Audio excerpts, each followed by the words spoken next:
Paz seja convosco.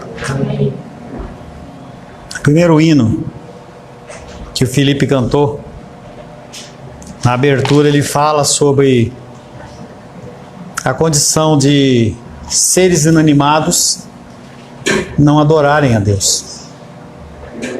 Uma cadeira não adora a Deus. Uma mesa não adora a Deus. E isso é sério.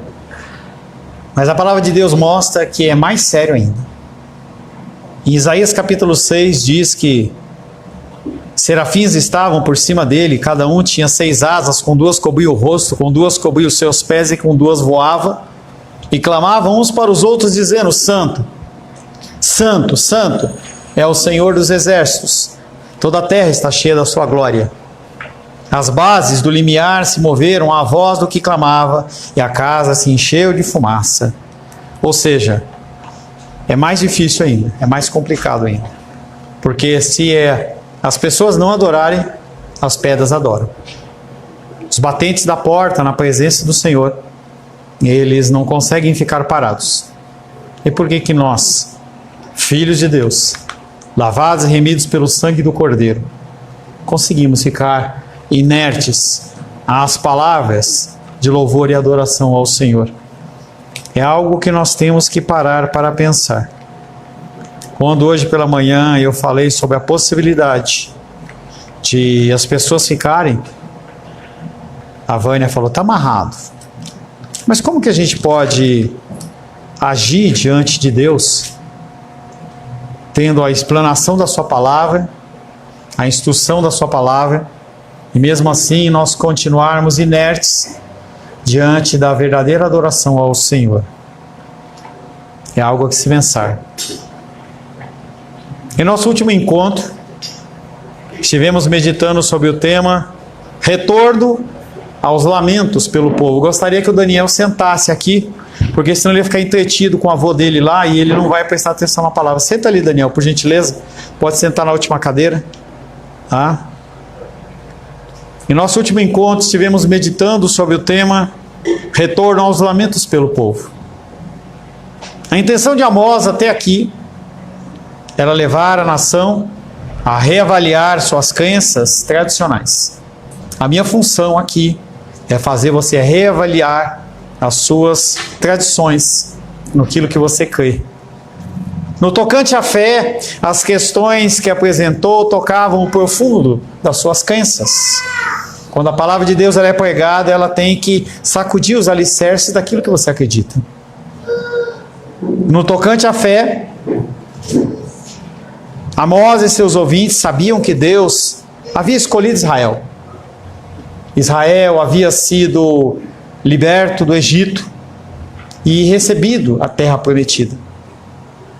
Essas tradições traziam consigo implicações quanto ao relacionamento especial com Deus e responsabilidades especiais de manter a lealdade com Deus, e que nós frisamos hoje pela manhã, a questão de você amar a Deus sobre todas as coisas e o próximo como a ti mesmo. E isso de amar a Deus tem a ver com obediência. Tem a ver com você ouvir a palavra, entender a palavra, viver a palavra, e então você a proclamar diante de outras pessoas. O resultado do julgamento seria a destruição e a morte em vez da vida e da presença abençoada de Deus com eles, que é algo que nós temos trabalhado. Você tem 2 caminhos e 2 opções. Ou você escolhe o caminho de vida, que é o de obediência, ou você escolhe o caminho de morte. Melhor seria que morresse de uma vez, do que ficar sofrendo aos poucos. Quando nós vemos entes queridos que estão com uma enfermidade séria, que vai definhando, e a gente viu aí a titia do Felipe e da Esther gemendo com aquela enfermidade, anos, meses. Às vezes a gente fica pensando que é melhor que Deus leve. E aí Deus, Ele dá essa possibilidade de escolha para que nós possamos ou sermos destruídos ou vivermos na presença dEle. Por mais absurda que seja, a gente opta pela morte. Você opta pela morte com as suas decisões. O contraste entre a vida e a morte desenvolve-se de 2 maneiras. Uma linha de pensamento examina a vida e os meios de se mantê-la. Você quer a vida? Você quer realmente dizer que ama a Deus? Ande no Espírito. viva a palavra. Ou então, abandone e vá para a vida normal, só que essa vida tem como prêmio a morte. A presença de Deus simbolizava proximidade, poder, proteção, um bom futuro, segurança de vida. Sua presença era um ato de graça, mas Deus tinha que estar no centro. Se Deus não está no centro da sua vida, você está perdendo tempo. Eu vejo com grande gratidão a Deus uma frequência de você sempre aqui conosco. Você sempre dentro de uma condição em que você ouve a palavra, em que você está pronto a receber essa palavra, que você está diante de Deus querendo viver a palavra de uma maneira inteira, integral. Me alegra ver o Pedro nos ajudando. Ele não é uma pessoa que precisa se pedir nada a ele. Ele, pelo Espírito, ele identifica que precisa e ele vai e faz. Não há necessidade de eu falar para o Pedro que ele precisa lavar um prato. Não há necessidade de falar para o Pedro que quando eu fecho o projetor ou fecho o laptop, que precisa ser guardado. Eu não preciso falar para ele uma série de coisas que para outras pessoas que são adultas eu preciso falar. E muitas vezes eu vejo uma maturidade no menino de 14 anos maior do que você de 30, 40, 50 anos. Porque ele, na fragilidade da sua inocência, na sua juventude, ele é mais crente que você. E Deus vem trazendo essa condição de que nós temos que buscar sim a proximidade dele, mas uma proximidade não para você ficar lá como tivesse no Salmo 23 sentadinho buscando apenas ficar no lago verdejante lá. Você tem que buscar para você mudar o seu comportamento de vida. Já deu a hora de você mudar. Se você tiver alguém para buscar espelho, olhe para o Pedro. Não olhe para mim, olhe para ele. É uma pessoa como você. Anda como você. Novo, jovem, como você. A presença de Deus não podia ser comprada por suborno. E não era uma posse eterna que pudesse ser manipulada por vantagem própria. E as pessoas ficam achando que o cristianismo, a pessoa não precisa fazer nada, é só continuar aqui, entendeu? Cantando, louvando ao Senhor, e eu não preciso fazer nada. E isso é um tremendo do engano.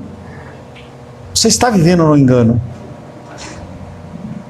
Ao dissociar a presença de Deus e a própria vida, da verdadeira busca por Deus através de adoração, do estabelecimento da justiça e da graça de Deus para com um fiel remanescente, surgiu uma falsa religião em Israel e muitos estão vivendo essa falsa religião. Não tem uma aplicação prática do cristianismo. Eu fico lutando com vocês. Ajudem, tragam alimento. Alguns se compadecem, mas se compadecem muito de vez em quando, como se precisasse ser alimentado uma vez por ano, ou a pessoa vivesse em jejum. E aí a gente fica demonstrando para Deus que esse amor que nós temos ao próximo, ele é praticamente zero. E aí nós dizemos que nós amamos um Deus que nós não vemos e deixamos de aplicar este amor diante das pessoas que nós vemos. As convocações do profeta eram advertências referentes às falsas crenças, eram exortações à aceitação do caminho de Deus e eram desafios a reconhecer a bondade da presença de Deus. O cristianismo é um desafio, dia após dia. É como o casamento. Carlos e Esther se casaram na semana passada, vão viajar, vão ter um tempo de comunhão juntos, mas casamento não é só isso. Casamento é o dia a dia, é a atenção, é olhar para os olhos da esposa, olhar para os olhos do seu esposo e falar eu te amo.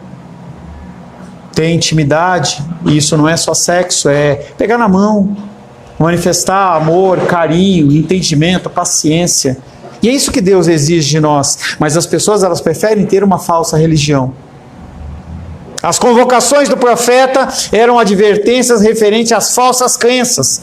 Eram exortações à aceitação do caminho de Deus e eram desafios. A morte é o resultado da retirada da presença protetora de Deus e da sua passagem no meio do povo em julgamento.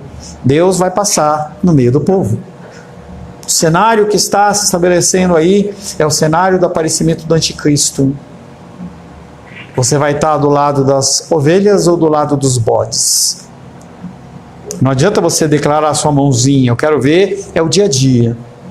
Cristãos na igreja primitiva, eles eram reconhecidos como cristãos, não porque eles fizeram uma profissão de fé ou porque eles foram batizados, e sim porque os seus familiares davam testemunho que aquelas pessoas eram servos e servas verdadeiros. Se eu chamar o teu cônjuge, o teu pai, o teu irmão e perguntar de você, o que vai ser falado? A vontade de Deus permite que Ele traga a destruição e rompa como fogo que não pode ser apagado contra aqueles que se recusam a buscá-lo. E quando você ouve a palavra de Deus e você não a põe em prática, é uma recusa da sua parte. Quando Ele abandonar Israel, não haverá quem possa salvar a nação, pois seus exércitos, sua fortaleza, não serão nada. A adoração em Betel, Gilgal e Bérseba não é autêntica. Assim, esses lugares serão destruídos. Você vai esperar que o seu local de adoração ele seja destruído? Em vez de promover a justiça e a retidão, esses valores foram enterrados, corrompidos e odiados. Os pobres eram tratados injustamente, os tribunais eram corrompidos através de subornos e a honestidade ela era odiada. A relação de uma pessoa com a vida ou com a morte é determinada com a base no seu relacionamento com Deus e na adoção de um novo comportamento justo diante do próximo. A realidade da esperança num tempo de julgamento severo cria resultados contraditórios e uma confusão de expectativas, porque você está bem, você está com dinheiro na conta, você está com saúde, está tudo certo, e você acha que Deus está com você e Deus não está. Falei do Pedro, mas eu posso falar também do Nicolas e falar da Menísia, que mês após mês vão lá entregar os folhetos, evangelizar, enquanto você está cansado demais para os acompanhar. Você não tem tempo. É claro que o Nicolas ele não tem nada para fazer. É claro que a Menísia não tem nada para fazer, por isso que eles vão fazer isso. Posso falar de outras pessoas também, não estou aqui para ficar exaltando ninguém. Eu estou aqui para despertar você a fazer algo. Se não no âmbito dentro da igreja, fora da igreja. Mostrar realmente que esse cristianismo seu, ele é um cristianismo que ele é além das portas da igreja. Nenhum dos resultados que Deus impõe a mim e a você, ele é injusto. Pois Deus vê e conhece o coração de cada pessoa.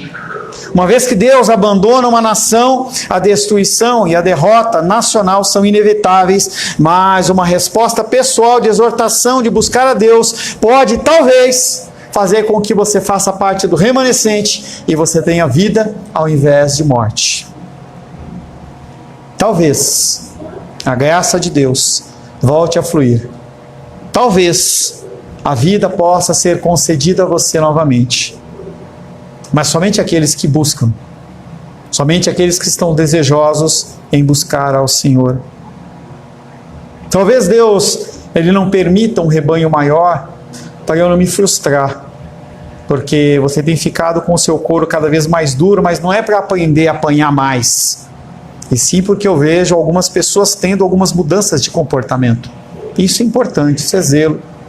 Me alegra em ver sempre o Alice lá, enquanto ele está vendendo flores, ele para as vendas dele, na quarta-feira ele faz oração conosco. É importante isso. Legal ver a evolução do louvor. Teve aquela queda, entendeu? A gente viu com a ausência do Moisés, deu aquela sacudida, tudo mais. Felipe deu a volta por cima, conseguiu, tal. O Pedrão está lá tocando. Então tá ficando legal a coisa. E se a gente conseguir juntar o nosso pequeno grupo aqui de 30 pessoas e nós nos apresentarmos diante do Senhor como servos aprovados de Deus, está tudo bem. Mas nós podemos alcançar outras vidas. As pessoas que orbitam à sua volta, elas são pessoas que também têm que ser alcançadas por isso. Para esses fiéis, o hino de louvor ao poder de Deus não será uma ameaça, será gozo e força para os dias trágicos que virão, para as pessoas que não conhecem o Evangelho. A palavra de Deus, ela é acusação. Para você é alívio. Se Deus te levar, amém. O apóstolo Paulo falava que ele não sabia o que era melhor. Se era melhor ficar e servir ao Senhor, ou ir com Ele, que é muito melhor. Feita esta breve introdução, eu quero convidar você a abrir a palavra de Deus em Amós, capítulo 5, para que nós possamos meditar na palavra com o título: O dia do juízo do Senhor não trará esperança. Amós, capítulo 5.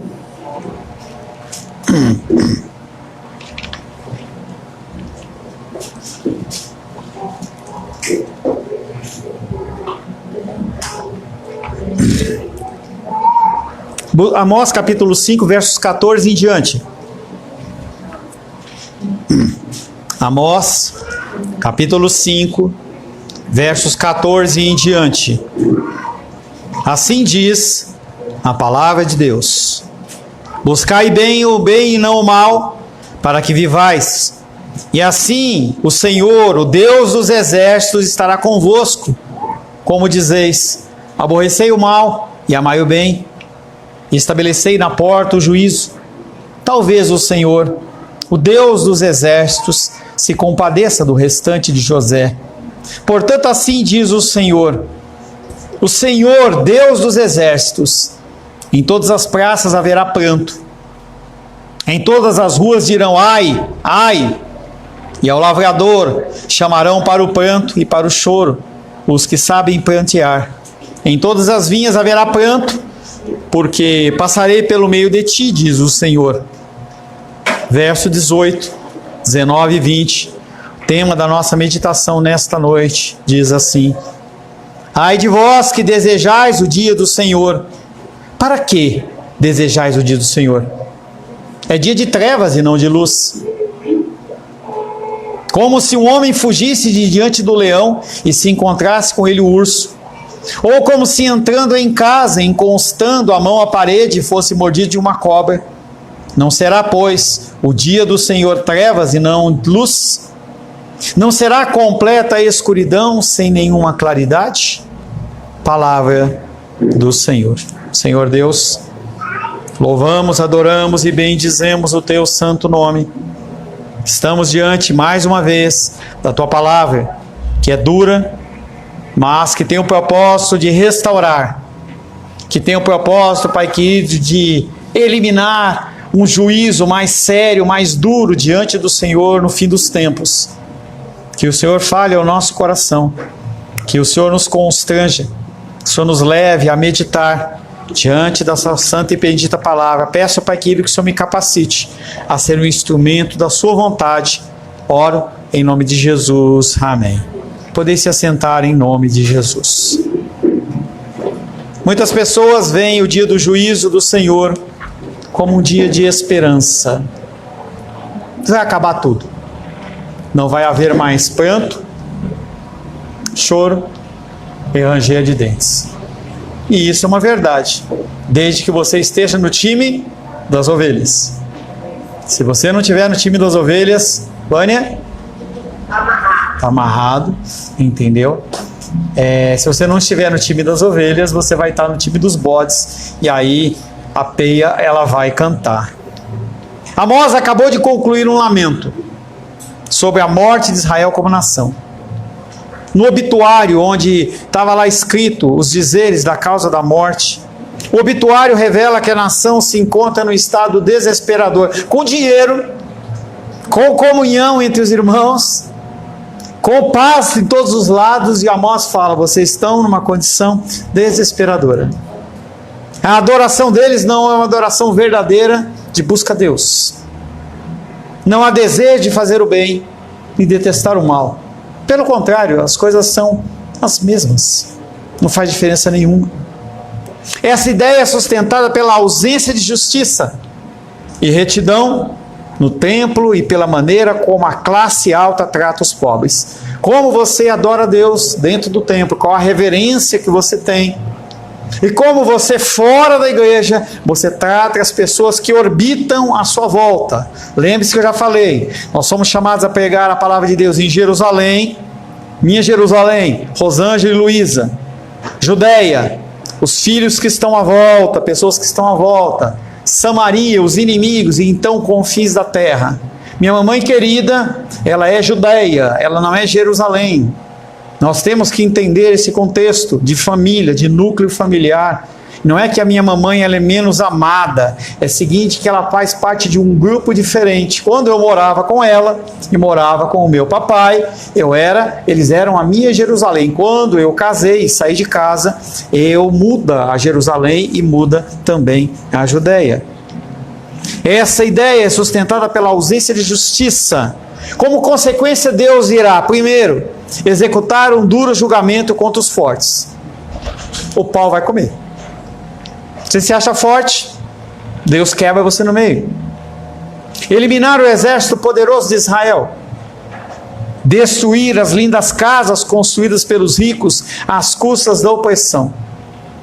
Quando amanhã, se Deus assim o permitir, Carlos e Esther estiverem na praia, façam, perto da água, um castelinho de areia. E quando a onda vier, vocês vão ver se ele vai se sustentar ou não. Manda foto, ou filma. E vocês vão ver que é exatamente o que Deus está falando aqui. A gente constrói algo que acha que vai perdurar, e ele vem e traz a onda e simplesmente leva como se nunca houvesse. Trazer sobre a nação um dia tão catastrófico que haverá pranto por toda parte, foi o que nós meditamos na semana passada. Quando Deus passar pelo meio do povo, com poder e juízo, apenas um remanescente fiel escapará. Eu lembro que nos meus tempos de batalha espiritual eu li um livro, que era um livro que não é bíblico, mas mostrava a figura de um homem que era um profeta de Deus. E ele estava com o anjo conversando, ele estava numa visão em espírito, e ele estava em cima de um monte. E aí ele olhava para a cidade e ele via muitas pessoas brilhando. E ele falava, quem são aqueles que estão brilhando? Ele falou assim, aqueles lá são as pessoas que se dizem a igreja do Senhor. E ele ficou muito contente, porque haviam muitas pessoas. Quando ele olhou no horizonte, ele viu um tsunami. E ele falou assim, esse tsunami vai acabar com a igreja. Vai matar todo mundo. E ele ficou desesperado e o anjo falou assim, apenas observe. E a onda veio e bateu e cobriu tudo de água e aquele homem começou a chorar, falando, a igreja de Deus foi destruída. E a água foi baixando. Daquela multidão que havia ali de pretensos adoradores ao Senhor, apenas poucos sobraram. Mas a luz deles e o brilho deles era muito mais intenso. Porque aqueles eram os verdadeiros adoradores de Deus. Eles eram aqueles homens que eram os remanescentes. Aqueles que diante das lutas e dificuldades são aqueles que perduram. Aqueles que diante da dificuldade, eles continuam adorando ao Senhor. Quando Deus passar pelo meio do povo com poder e juízo, apenas um remanescente fiel escapará. A reação dos ouvintes a esse anúncio de morte foi, sem dúvida, tão dramática quanto a sua reação à mensagem de destruição, porque eles não acreditavam. Eu olho e vejo, poxa, eu estou com saúde. Eu olho minha conta bancária, está tudo certo. Eu tenho carro, tenho vestuário, abro o meu armário e vejo várias camisas para eu poder usar, abro a minha geladeira lá e posso ter vários tipos de alimento, eu posso até escolher o que eu quero. Como assim Deus não está comigo? Foi o pensamento do povo de Israel. Eles se sentiam seguros em sua fé, sabendo que as promessas de esperança de Deus eram verdadeiras. E eram verdadeiras, mas não eram para eles. As igrejas, elas estão cada vez mais estufando, cada vez mais a gente vê igrejas sendo levadas como se fossem drogadas por um falso cristianismo, uma falsa religião. Os grupos de adoração e louvor levam as pessoas ao êxtase, semelhantes àquelas adorações que o povo tinha diante dos Beatles, dos Rolling Stones, diante de Elvis Presley, em que as pessoas começam a gritar desesperadas. Já comentei com vocês que um amigo meu uma vez, ele foi num show de um cantor e o povo gritava o nome do cantor, gritava, e aquele homem começou a ficar incomodado e começou a cantar Jesus, Jesus, Jesus, e aquelas pessoas olharam, não, nós estamos aqui agora no show do fulano, agora não é hora de falar Jesus, é hora de falar o nome do fulano. E aí aquele homem entra com um jogo de luzes e tudo mais, rebombar de bateria, e as pessoas elas chegam ao êxtase. Eu lembro de uma igreja que a gente foi uma vez, eu e Rô, e o louvor ele durou 4 horas. 4 horas louvor. Extravagante. Quando chegou 4 horas, depois veio a palavra. E as pessoas elas estavam que nem quando você vai para a praia, tudo vermelhinho aqui, cansado, e você não enxerga mais nada. Esse é o cristianismo de hoje. Esse cristianismo de falando de morte, de correção, ele não é um cristianismo bem-quisto. A presença de Deus com eles era a segurança de que o futuro dia do Senhor seria cheio de esplendor e glória e seria mais apenas para as ovelhas. A esperança posta na salvação divina do dia do Senhor é uma falsa esperança, pois é baseada em sacrifício e na adoração dos templos. Se você acha que a tua salvação ela é alicerçada pelo número de vezes que você vem na igreja, você vai quebrar a cara. Sim, nós temos que vir à igreja. É um dos sinais de pessoas que são filhos e filhas de Deus. Mas esse não é o sinal mais importante. O sinal mais importante é o seu coração. Como você está diante dele. Você tem um tempo diante dele. Você consegue parar dentro da sua correria, entendeu? Eu quero que cada vez mais você abomine essa palavra como se fosse um palavrão xingando a mãe de alguém. Para que você pare de usar isso como uma desculpa para você não fazer o que você tem que fazer.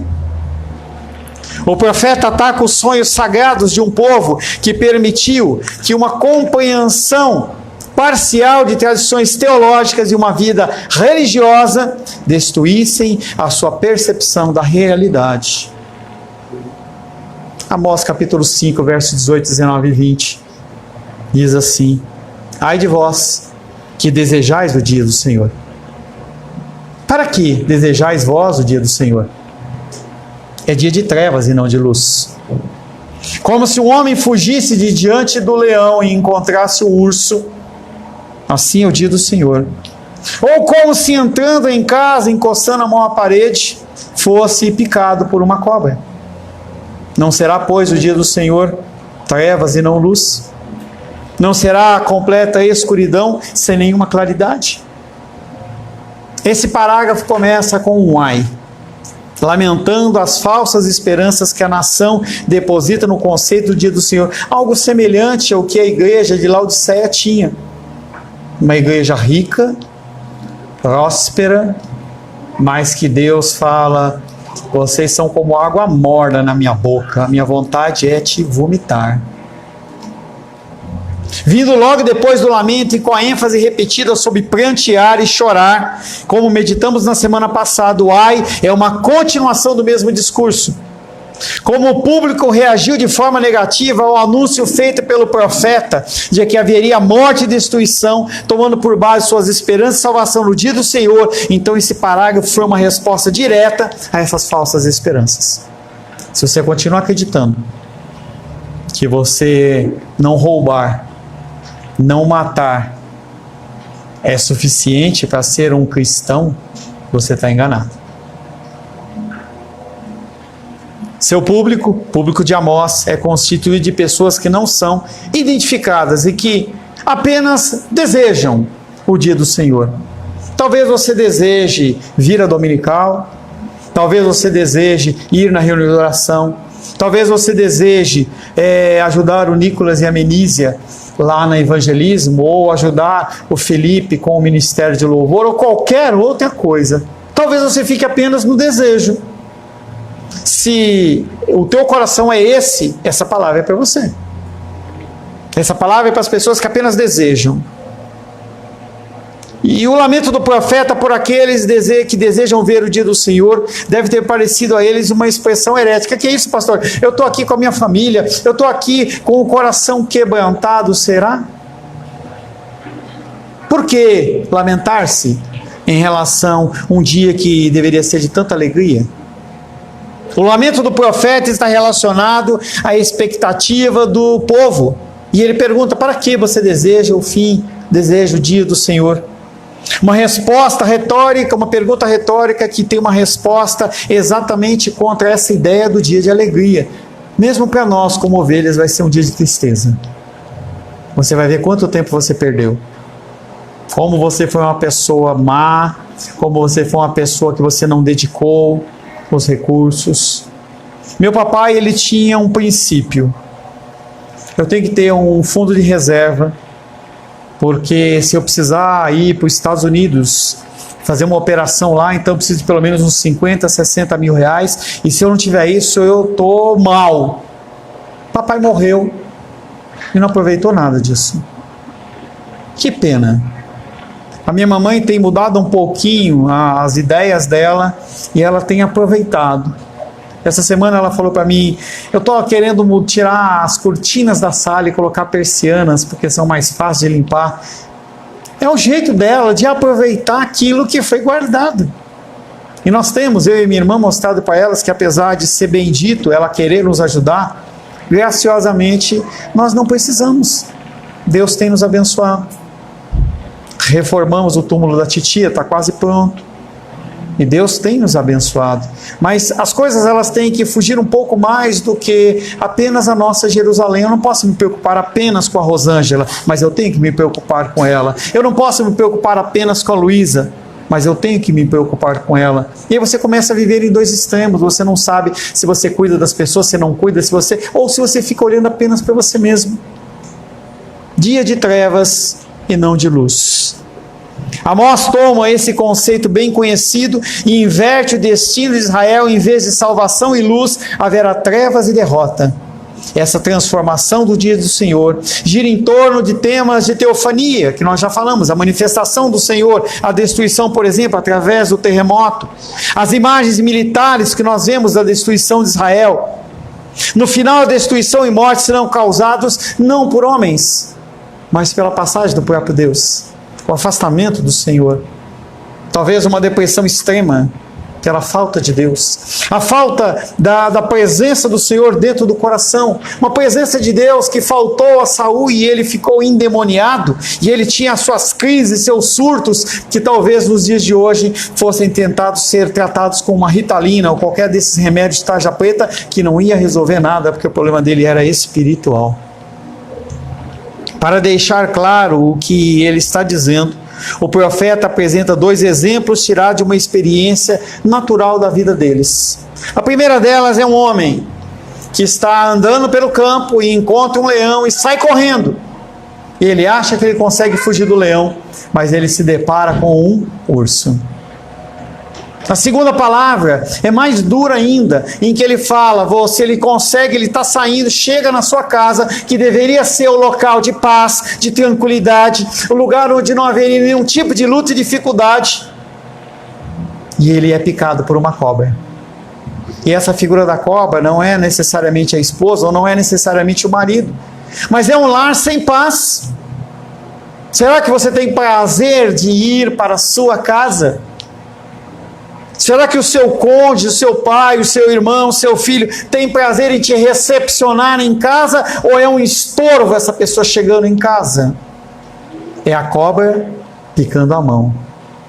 Muitas pessoas, elas preferem ficar nas ruas, nos bares, porque estar em casa é um caos. Muitas mulheres anseiam que o marido fique mesmo na rua bebendo, para não vir trazer contenda para casa. Muitos homens não querem chegar em casa porque vai encontrar uma mulher rixosa que só sabe reclamar. São lados que nós temos que pensar sobre essa condição, dessa ilustração de Amós. O nosso lar é para ser um lugar seguro, tem que ser um lugar de paz. Você tem que entrar e sentir aquele perfume gostoso. As coisas têm que estar no seu lugar. É por isso que a gente fala do papel do homem e da mulher no casamento. Sim, mulher, você pode trabalhar, fique à vontade, mas sabe que quando você voltar para casa, você tem um lar para você dar conta. Você vai ter que justificar lá: mas eu trabalhei, azar seu, porque a responsabilidade do lar não é minha, é da minha esposa. E nós temos falado isso para as esposas: você quer trabalhar? Trabalhe. Seja uma pessoa que ganha recursos e tudo mais, mas quando você chegar em casa, você vai ser cobrado do seu papel. Da mesma maneira, o homem, ele tem o papel dele de provedor. E não adianta ele ficar choramingando nos cantos, porque quem tem que dar conta das finanças é o homem. Esses ditados populares do leão e do urso, da cobra, refletem e retratam uma situação na qual a morte está por toda parte. O profeta está mostrando que vigia, porque os dias são maus. Nós temos visto o cenário. Você pode até achar que você vive no mundo de Bob, em que está tudo certo, lindo e maravilhoso, mas quando você olha para o que está acontecendo nesse mundo, você vê que a coisa ela está se implodindo. Nós vivemos dias que talvez Carlos e Esther, andando na beira da praia, eles sejam chamados de extremistas. Por que é um casal hétero andando de mão dadas? A gente vive em tempos como esse. Quando a pessoa pensa ter fugido desses animais ferozes e está repousando na segurança do seu lar, então a morte sobrevém de maneira mais inesperada. Para enfatizar a escuridão desse dia, o final do parágrafo de Amós 5:20 fala 2 vezes: será dia de trevas e não de luz. Será a escuridão completa, sem nenhuma claridade. Por que Amós não podia partilhar alegremente do otimismo deles? Por que eu não trago para você uma palavra de vitória, falando assim: olha, Ingrid, eu estou vendo um anjo derramando a bênção sobre a sua vida, e aí a Ingrid fica: ai, que bênção. Por que não se faz isso? Por que Amós sentiu ter tanta necessidade de plantar dúvidas nos corações? Pode alguém declarar que anda com Deus e ao mesmo tempo não ter consciência da sua majestade com seus atos pecaminosos? A leviana presunção de paz com Deus mostrava ao profeta que eles tinham uma percepção imperfeita do Deus de que eles falavam. Você conhece o Deus que você serve? Ou você é como Jó na primeira parte, que ele diz: eu conhecia Deus de ouvir falar, mas agora, depois da luta, da morte, do revés, da perda dos bens, que eu conheço o Senhor de contigo falar. Ao examinar os oráculos de Amós 1 a 1, nós vemos a ênfase que se dá à grandeza de Deus. Ele está insistindo em um ponto: Deus é onipotente, o soberano. Essa é a descrição do meu Deus. Essa tem que ser a descrição do seu Deus. E se for, você tem que consertar os seus caminhos. Temos então uma exortação para toda essa autocomplacência. Não adianta nada vocês ficar com pena de você mesmo. Já falei para vários. Já sentei com vários de vocês. Ai, pastor, não aguento mais. Ai, não sei o quê. Gente, não adianta nada. Se você abandonar o barco aqui, você vai ali, e aí pode até demorar uns dias, mas chega o problema de malinha e coloca do teu lado. Estou aqui com você de novo.